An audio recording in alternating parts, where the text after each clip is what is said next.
Welcome back to Adventure Girls Garage. Before I go on any sort of big trip, I always do a pre-trip check. It doesn't matter if it's a week on the beach, a mountain run, or towing the trailer. 5 to 10 minutes here could save thousands of breakdowns later. So today, I'm going to walk you through exactly what I check before I roll out. Fluid, tires, lights, spares, first aid, everything. No fluff, no nonsense, just the important stuff. So, let's get to it.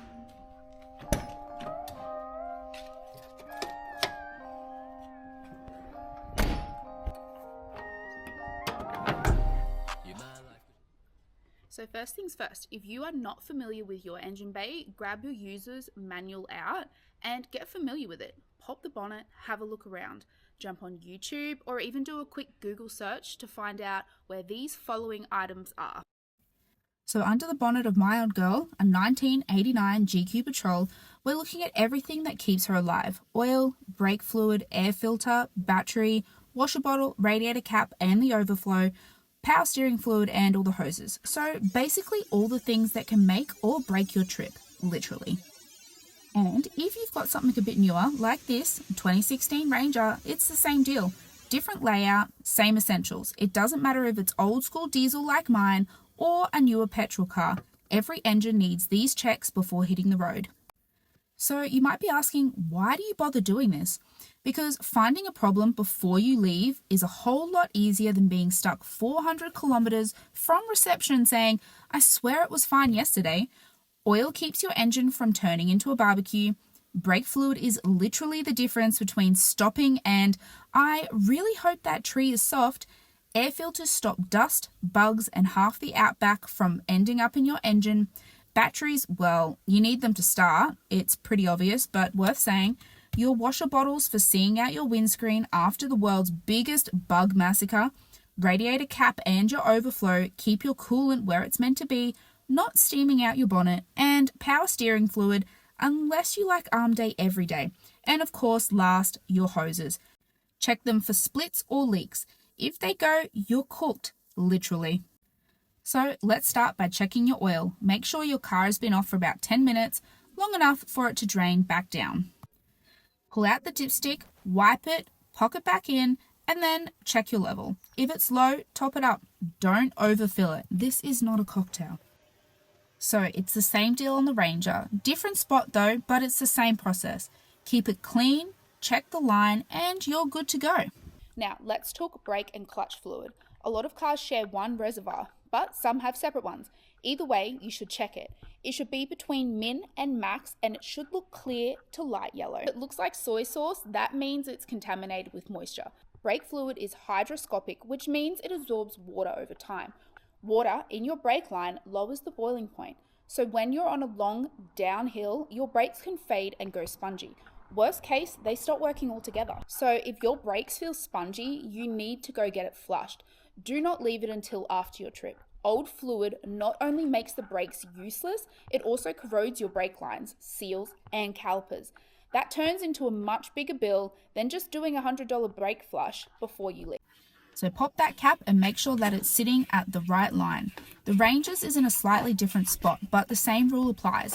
And make sure you're using the right type. Check the lid on your manual. Most will say .3 or .4.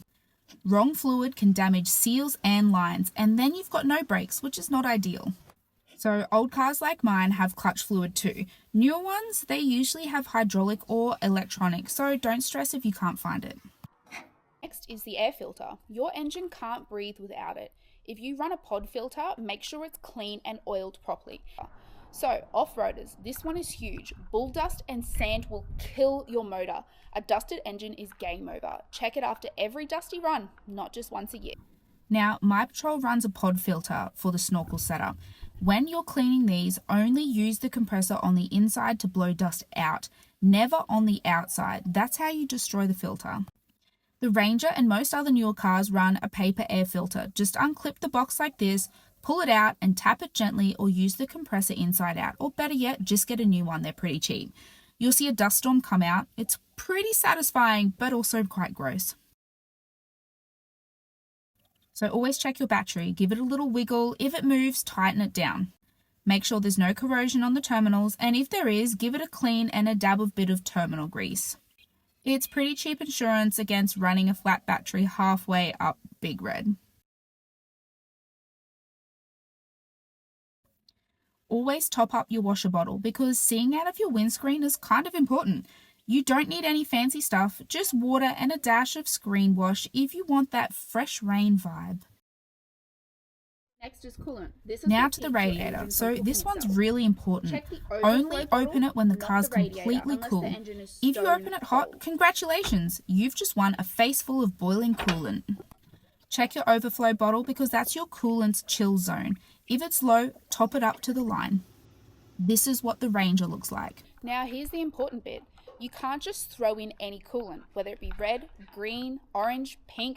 They're not just colors, they're different chemical formulas. Each one has its own inhibitors, and inhibitors are what stop rust, corrosion, and scale inside your engine and radiator. So if you mix colors, the inhibitors pretty much cancel each other out. The result is sludge, thick gel that clogs your radiator and your water jacket. Basically, slime in the system overheating is guaranteed. So stick to one type, and if you don't know what's in your car, get it flushed and start fresh with the right coolant. So next is your power steering fluid. If your car has it, definitely check it. Some newer cars use electric steering and don't need this, but older cars like mine do. If it's low, you'll definitely know. You'll be arm wrestling your car around every corner. So have a quick look over your hoses and your belts. Check for cracks, splits, or fraying. If they look old, replace before you go anywhere, and always carry a spare set of belts. Even if you can't fit them yourself, a mechanic can, and you'll save days waiting for parts. Next up, communication. So I've got a UHF that is permanently fitted in my car, but I also keep a handheld spare. I grab mine from my Get Good Gear roof console, and then I always make sure it's charged because you can't exactly yell help over the nullarbor. Next up is my fire extinguisher, which is another must-have. Mine's mounted on a Get Good Gear molly panel. Obviously, it's for fires, engine, camp, or really anything, but if you ever find yourself in an extremely unsafe situation, like genuinely threatened, it can be used as a last resort for self-defense. I do not recommend it unless absolutely necessary, but if it helps you get away safely, do what you need to do. Always keep it within arm's reach. Now onto my survival first aid kit, which lives underneath my driver's seat. It's color-coded, has room to add your own stuff, and literally covers everything from cuts to snake bites. Use our code AdventureGirls 4-wheel drive for a discount because safety shouldn't cost a fortune.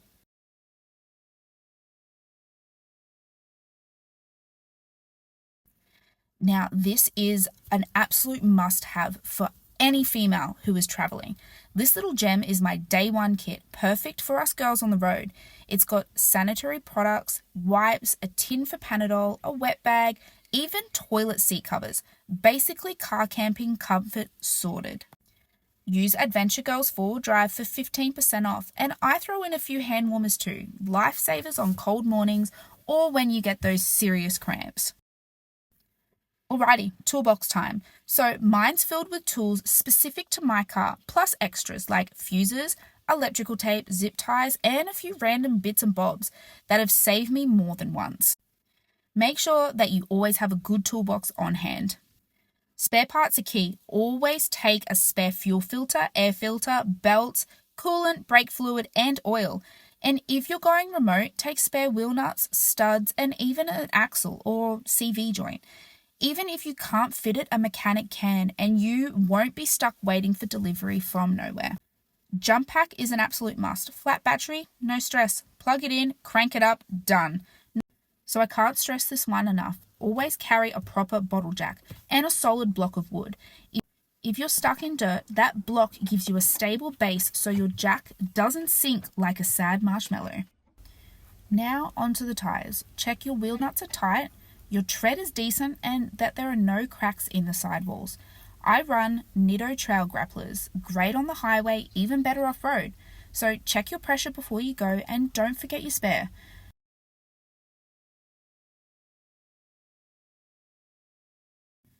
Now to finish off with your indicators and your hazards.